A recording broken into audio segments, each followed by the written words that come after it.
Ladies and gentlemen, welcome to the Current Yield Podcast, a production of Grant's Interest Rate Observer. I am Jim Grant. With me, as always, is Eric Whitehead at the controls. Phil Grant, who publishes and writes our almost daily grants, indispensable almost daily grants, and the great Evan Lorenz, sitting directly across from me, the deputy editor of Grants. And joining us today is an alumnus, and no mere average alumnus, although there are none such in the Grant stable, but rather Dan Gertner, who, as you long-time subscribers will recall, did the heavy lifting and so much of the substantive analysis, mortgage securities, and housing in the run-up to and in the midst of the troubles of 2008. So, Dan Gertner, welcome to Grants again. Thank you, Jim. Great to be here. I have felt a little bit sorry for you all these years, many years now since you left, because, of course, leaving Grants constitutes, let's say it, a step down in prestige and social standing and the like, and if not salary. So it's good to have you back again on this, the 10th anniversary of, whatever it was that blew up. So the greatest time for financial journalists in the history, I would say. Wasn't that sweet? No, it wasn't sweet. It was a terrible disaster. Terrible. Yeah, I'm sorry. I missed that. So much to recall. I want to begin, Dan, by a fateful email or phone call, I've forgotten which you got, from a very, very fine investor called Alan Fournier, who ran Pennant Capital. I think he's no longer doing that, but he certainly has had a distinguished career at Pennant.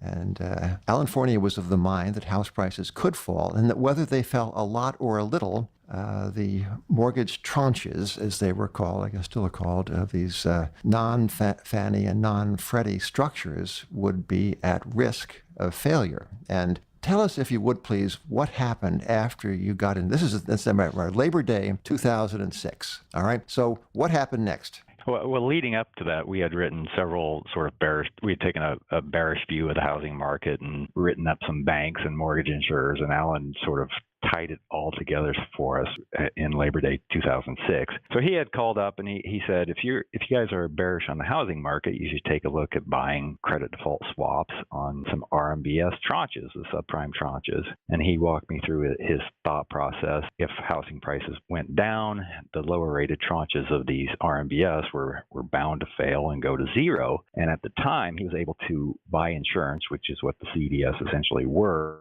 on the lower rated RMBS tranches, and he was buying it for 2% on the dollar. So every year he had to pay 2% to buy insurance, and if they failed, he would get 100 cents back.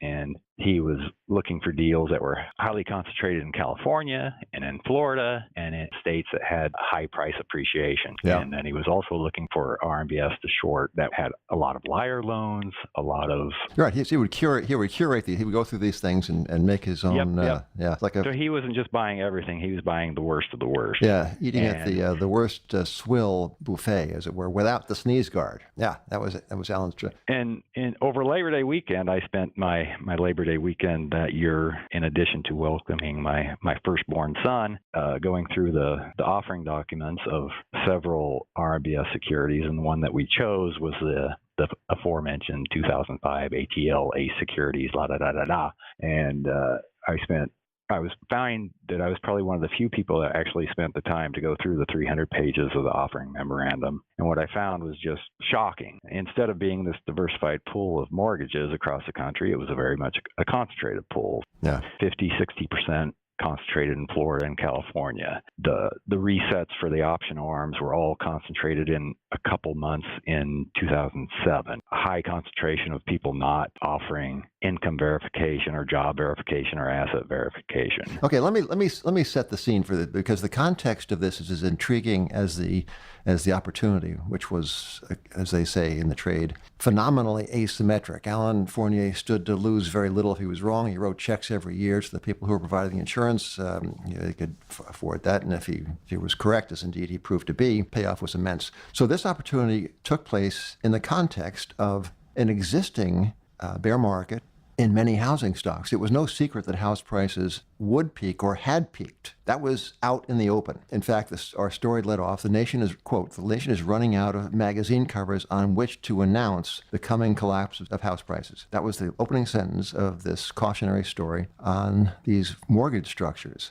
So not only were the housing stocks like Countrywide Financial and Toll Brothers and New Century Financial Corp, not only were they falling, but also there was a positive frenzy to buy the mortgage banking subsidiaries of many of these asset securities mills. I mean, I think over Labor Day weekend, I think Merrill Lynch had agreed to buy National City Corp's home mortgage subsidiary, like $1.3 billion or something. So what this shows you is a most astonishing disconnect between known information and evident fact and opportunity. We worked on this for years before, and this was 2006. This was not 2008, right? There were 2 years to go before everyone said, oh yeah, before Ben Bernanke, PhD, said, there's a problem. This was even before Ben Bernanke said subprime is contained. I believe that was mid-2007, so this was before that. Yeah. You get indignant too, Dan. I am indignant, yes.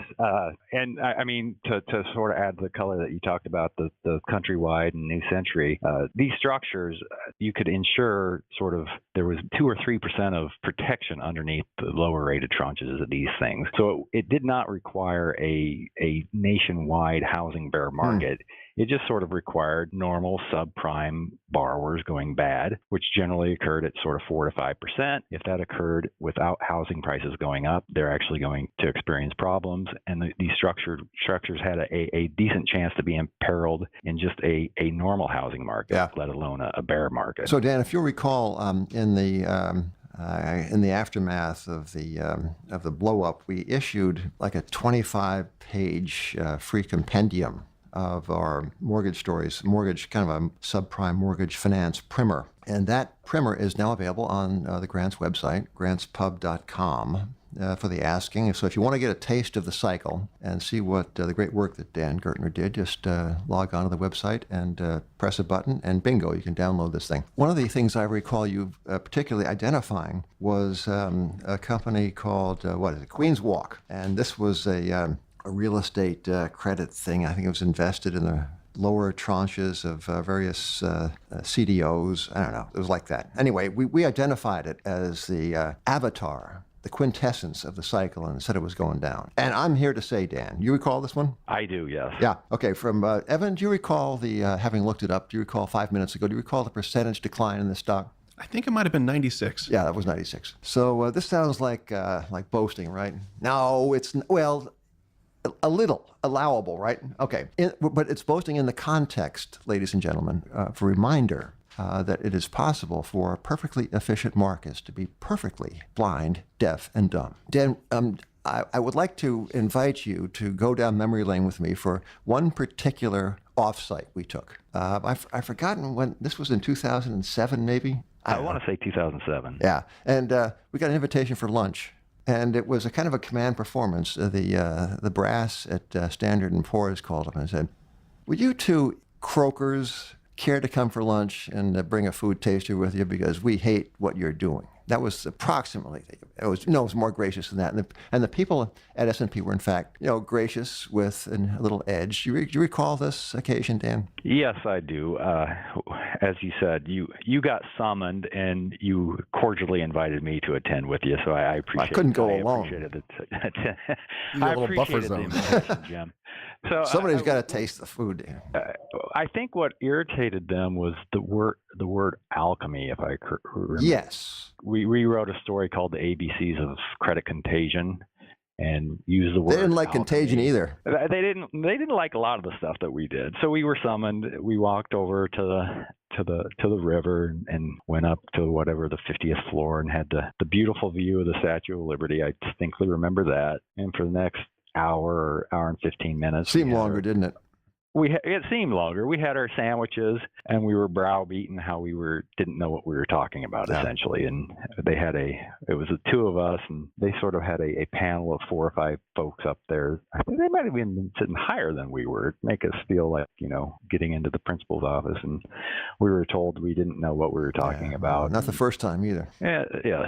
And they gave us a 3-ring binder with all of their research, and I took it home, and I might still have it.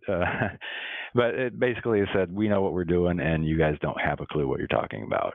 And at the end, we I think you stood up and said you respectfully disagree, and we moseyed on back to Wall Street. Yeah. Well, anyway, that was a moment, and so S&P went out of business, right? No, I think it remained in business with different higher up executives. I don't think the people who entertain us at lunch are there anymore. But no, I don't think so. There was I recall a press release saying that she had went on to bigger and better things. Spend more time with the children or something. Anyway, Dan Gertner, I want to thank you for being here this morning, and especially to recall the phenomenal work that you did 10 years ago and 12 years ago, and I mean longer than that. But you were the one at Grants who Ian McCulley was your confrere, was your partner in analysis, and he certainly led a hand. But you, I think, were singularly important in this great work. So, thank you from I don't know. I'm going to get a little sentimental. Thank you, Dan. Well, thank you, Jim. It was a pleasure, and I enjoyed it, and just keep up the good work that you're doing. All right. Thank you, Dan. Talk to you soon. I'll see you at the conference, right? The October 9th conference at the Plaza Hotel, where so many, but not too many, people are coming. I am looking forward to it. Okay. See you then. Okay. Bye, Dan. Bye. This segment of Current Yield is brought to you in part by Away Travel, the maker of a suitcase to the stars. This baby is Eric. Would you care to test this product? Yeah. Well done. As you can tell, ladies and gentlemen, as you can hear, the suitcases are made with premium German polycarbonate, not just any carbonate, not Italian, not Romanian, not New Jersey, but German polycarbonate, unrivaled in strength and impact resistance, and indeed in sound. Eric, the whack of this thing? Excellent, not too much. So the interior features a patent-pending compression system, which is helpful for overpackers. You know who you are. Oh, by the way, Phil, you know this TSA approves this thing? Is that right? I don't think less of it for that. Do you? No, I guess Got to go with the flow. If TSA says okay, fine, it's fine with us. wave it through. Who are we to say? Maybe the FBI likes it. If the FBI liked it, that would be it. I wouldn't care to partake, but TSA will let it go. So you get a 100-day free trial. Live with it, vibe with it, travel with it. Any point you decide it's not for you, is to return it. Give it to Eric. He likes to whack these things around just for the fun of doing it. So it's free shipping on any Away order within the lower 48 states. If you're in Hawaii or Alaska, just move. with an Away suitcase can help. Yeah, you right. Correct.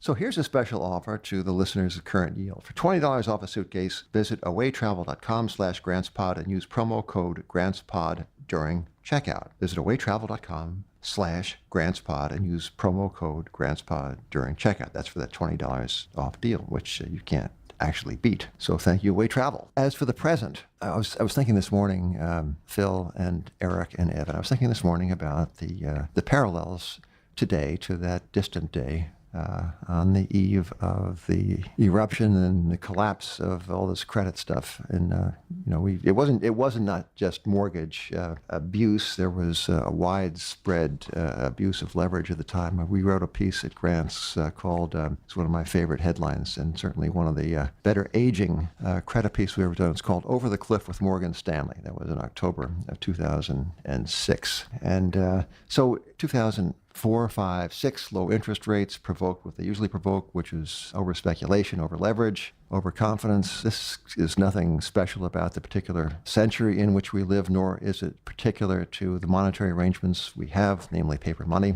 nor is it particular even to too big to fail and to the guarantees that incite so much ill-advised risk-taking. We have had ill-advised risk-taking for at least 200 years, as long as modern capital markets have existed. But here we are 10 years on, and we have had interest rates lower than ever before. Right? We've had such previously unimagined, let alone unseen things as negative nominal interest rates on, $8 trillion or so at last look of sovereign debt. We've had the all-time lowest U.S. Treasury yield, certainly, lowest.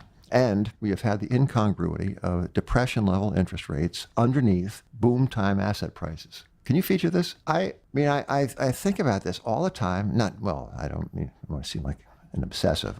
Ladies and gentlemen, I think about it a lot. And nobody talks about that. We talk about this. And I guarantee you the future issues of Grants will talk about this. But to think that interest rates last seen, if then, in a depression setting, are the interest rates underneath this extraordinary asset lift age, just blows my mind. So you wonder, what are the parallels, if any real parallels exist, between the mortgage frolics, the tragic mortgage frolics of 10 years ago and the present day? Well, we've been writing about collateralized loan obligations, which are a species of these things. It's structured finance. What you have is a pile of debt. You have a manager of that debt, and the debt is the assets and also much of the liability. So there's borrowing against that debt, and the borrowing finances the assets, and there's a little stubble of equity at the bottom. I think rather more equity than existed in collateralized debt obligations of 10 years ago, but still these CLOs are the product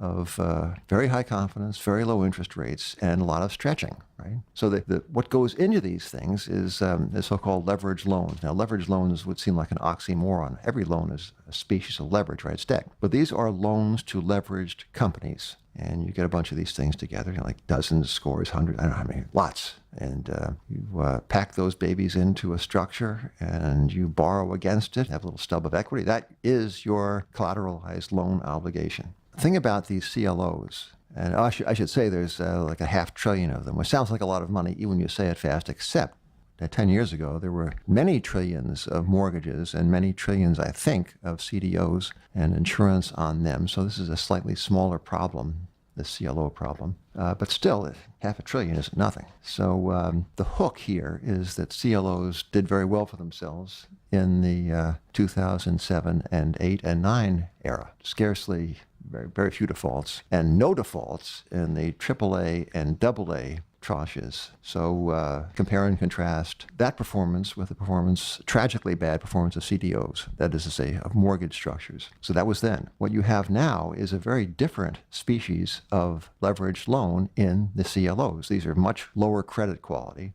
and they are missing, most of them, the fine print that keeps the borrowers on the straight and narrow, that enforces a certain level of good financial housekeeping. This is called the covenant, and they have been erased, eviscerated. Evan, you've been following this. You know, the test, the leverage test on some of these things takes the form of limits on EBITDA, an unholy measure of something like cash flow, not exactly cash flow. And it's been even diluted further. Now companies can actually put in assumed cost savings into EBITDA, or assumed earnings that they'll get from acquisitions. I mean, EBITDA, even as it was amorphous before, has just become kind of, pick your own adventure. Yeah. This segment of Current Yield, the Grants podcast, is brought to you in part by Purple Mattress. Now, here's a question. Evan, are you listening? This is for you. How'd you sleep last night? Just okay. Just okay. Just okay. Well, Phil? Yeah, it's just okay. Eric, not worth a damn, right? Eric and I sit on this side of the table, and we apparently have caught the non-sleeping bug. I think with Eric it is endemic. With me, certainly it is. Endemic means you can't sleep. And Eric, I got a feeling that's the mattress. That's not the deadline. It's not the book I have to turn into Norton and Company in 2 days. It's not the essay I promised to the Claremont Review, nor the essay I promised to the Weekly Standard, both unwritten. Nor is it the next issue of Grants, also unwritten. No, none of that stuff. I can't sleep because of the mattress. Now, if you too are struggling to get a good night's sleep, try Purple Mattress. Purple Mattress will probably it'll feel different than anything you've ever experienced before, because it uses a brand new material that was developed by an actual rocket scientist. I think not a Wall Street rocket scientist, right, Phil? Hopefully not. I think a real one. Yeah. It was not like the memory foam that one has been used to. So the purple material feels unique because it is both firm and soft at the same time. Now, you perhaps have met people like that, and Evan, you might have married one, right? Yeah, nothing wrong with that. So it keeps everything supported while still feeling really comfortable. Plus, it's breathable, so it sleeps cool, like hip. You're going to love Purple. And right now, our listeners will get 10% off the entire order in addition to this week's free gift with a purchase. Just go to purple.com and use my promo code GRANT at checkout. That's purple.com/grant. That's purple.com/grant. It's the only way you get 10% off plus your free gift is to use my code GRANT at checkout, purple.com/grant. All right, now we can talk like we mean it, right? So it's backed by a 10-year warranty, free shipping and returns. Purple. Yeah, Purple Mattress. All right, thank you, Purple. Okay, so I'm gonna sound like the 72-year-old crabby guy that I am, all right? Just bear with me because this is me. Okay, so they've adulterated interest rates, right? They've debased accounting, and we're supposed to be complacent. Well, not just complacent, but there's actually a great example in the market right now. All right, let's hear it. So there is Refinitiv, which say it again. Refinitiv kind of sounds like a prescription drug.